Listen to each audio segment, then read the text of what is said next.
बुद्धि गाड़ा काम बिगाड़ा। 3 बहुओं के रवैये से सासू माँ बहुत परेशान थी। दरअसल बात ये थी कि तीनों बहुओं में किसी बात को लेकर अनबन हो गई थी। तब से ही तीनों एक दूसरे से मुंह फुलाए रहती थी।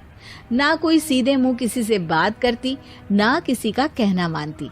पड़ोसी भी इस बात को जानते थे और जाने कैसे कैसे बातें भी करते। इसीलिए सासू माँ ने तीनों बहुओं को तुरंत अपने कमरे में बुलाया। मैं कई दिनों से देख रही हूँ, तुम तीनों अलग अलग सारे काम कर रही हो। ये सब नहीं चलेगा, तीनों को मिलकर ही काम करना पड़ेगा। सास की बात सुनकर एकदम से बड़ी बहू बोल उठती है। नहीं मम्मी जी, मैं इन दोनों के साथ कुछ नहीं कर सकती। मैं इस घर की बड़ी बहू हूँ, फिर भी ये मेरा कहना बिल्कुल भी नहीं मानती। अरे जेठानी जी, जानबूझकर मुझे डबल काम करवाती है आप।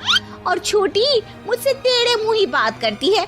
इन दोनों के बीच हमेशा सैंडविच बन जाती है मेरी, और मैं हमेशा आलू की तरह बीच में मसली जाती हूँ।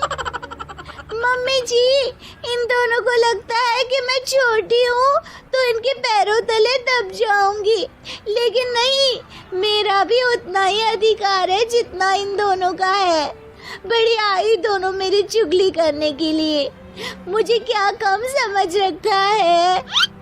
तीनों बहू एक दूसरे से बहस करने लगती है और सास दोबारा ये देखकर टेंशन में आ जाती है और सबसे कहती है, चुप हो जाओ, अब से तुम तीनों सारे काम एक साथ करोगी, आंख बंद करके एक दूसरे की बात सुनोगी। तुम तीनों इस बात को गांठ बांध लो, वरना अगली छुट्टियों में तुम्हारा अपना मायके जाना कैंसिल। सास की बातें सुनकर डर के मारे तीनों हामी भर देती हैं। जी मम्मी जी, मैं समझ गई। हाँ मम्मी जी, जैसा आप कहें।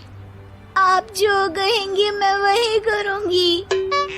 तीनों बहू सास की बात को गांठ बांध लेती है और वादा करती है कि अब से सारे काम वो तीनों एक साथ मिलकर ही करेंगी। ये सब देखकर सास खुश हो जाती है और वहाँ से चली जाती है। नीचे जाकर वो देखती है कि घर में शर्मा जी आए हुए होते हैं। सास जोर से आवाज लगाकर कहती है, अरे बहू, जरा चाय बनाकर तो लाना, शर्मा जी आए हैं। सास की बात सुनकर तीनों बहू तुरंत किचन की ओर भागती है और चाय बनाना शुरू कर देती है। मुझे तो एकदम मसाले वाली कड़क चाय पसंद है, तो हम शर्मा जी के लिए मसाले वाली चाय ही बनाएंगे। अरे नहीं दीदी, गर्मी के मौसम में मसाला चाय कौन पीता है? मैं तो शर्मा जी के लिए इलायची वाली चाय ही बनाऊंगी। ये कैसी बात कर रही हैं आप दोनों? मेरी मम्मी ने सिखाया है कि मेहमान को ज्यादा दूध और शक्कर वाली चाय देनी चाहिए, वरना वो घर वालों को कंजूस समझते हैं। तो मैं तो शर्मा जी को ऐसी ही चाय दूंगी। तीनों बहुएं अपने अपने तरीके से चाय में शक्कर, मसाला, पत्ती सब डाल देती है। उबलने के बाद तीनों मिलकर चाय बाहर लेकर जाती है और शर्मा जी और सासू माँ को देती हैं। चाय पीने के बाद शर्मा जी सासू माँ को देखकर शर्मा जाते हैं और शर्मिंदा महसूस करते हैं कि आखिर उन्होंने चाय पीने के लिए हामी क्यों भरी। सासू माँ भी चाय पीना शुरू करती है और कहती हैं, अरे बहू, ये कैसी चाय बनाई है? चाय है या मीठे दूध की बासुंदी? हाँ, चाय अच्छी नहीं लगी क्या? कोई बात नहीं, हम पराठा बनाकर लाते हैं। चलो चलो अंदर। हाँ हाँ चलो, हाँ आती हूँ मैं भी। नहीं नहीं, मेरा पेट चाय ने ही चौपट कर दिया, वही काफी है। पराठे से पोपट नहीं करवाना, मैं तो चलता हूँ। शर्मा जी चुपचाप पतली गली से निकल जाते हैं। अगले दिन सास बहुओं से कहती है, अरे बहू, जाओ जाके ऊपर के गेस्ट हाउस की सफाई कर दो। कल हमारे यहाँ मेरे दूर के रिश्तेदार आने वाले हैं, तो पूरे कमरे को चमका देना, समझी? तीनों बहू सास की बात को मानकर ऊपर सफाई करने चली जाती हैं और तीनों कमरे की सफाई चालू कर देती है। बड़ी बहू मकड़ी के जाले साफ करती है, तो बीच वाली झाड़ू लगाना और छोटी वाली सर्फ डालकर जमीन धोना शुरू कर देती है।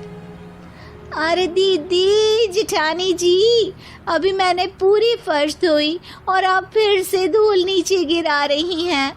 और मछली जेठानी जी, आप बिना झाड़ू की धूल यहाँ छटक रही हैं। अरे तीनों को साफ करना है, एक साथ सफाई करते हैं ना।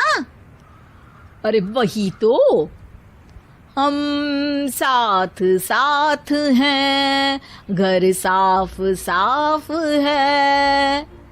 तीनों बहू ऐसे ही काम में उलझ जाती है और 2 घंटे तक एक ही कमरे की सफाई करती रहती है। बहुत देर से अपनी बहुओं को ना देखने के कारण सास ऊपर कमरे में उन्हें देखने जाती है, लेकिन कमरे में घुसती ही वो गीली फर्श पर फिसलने के कारण नीचे गिर जाती है। ओरी मोरी मैया, हड्डी मरोड़ के रख दी। आए मेरी तो कमर ही टूट गई रे। तीनों बहुएं सास को उठाती हैं और बिस्तर पर सुला देती है। अरे मेरे हाथ पैर दर्द कर रहे हैं, दबा दो, आराम मिलेगा। हाँ जी माँ जी। अरे जी माँ जी माँ जी। और तीनों बहुएं एक साथ सास के हाथ को दबाना शुरू कर देती हैं।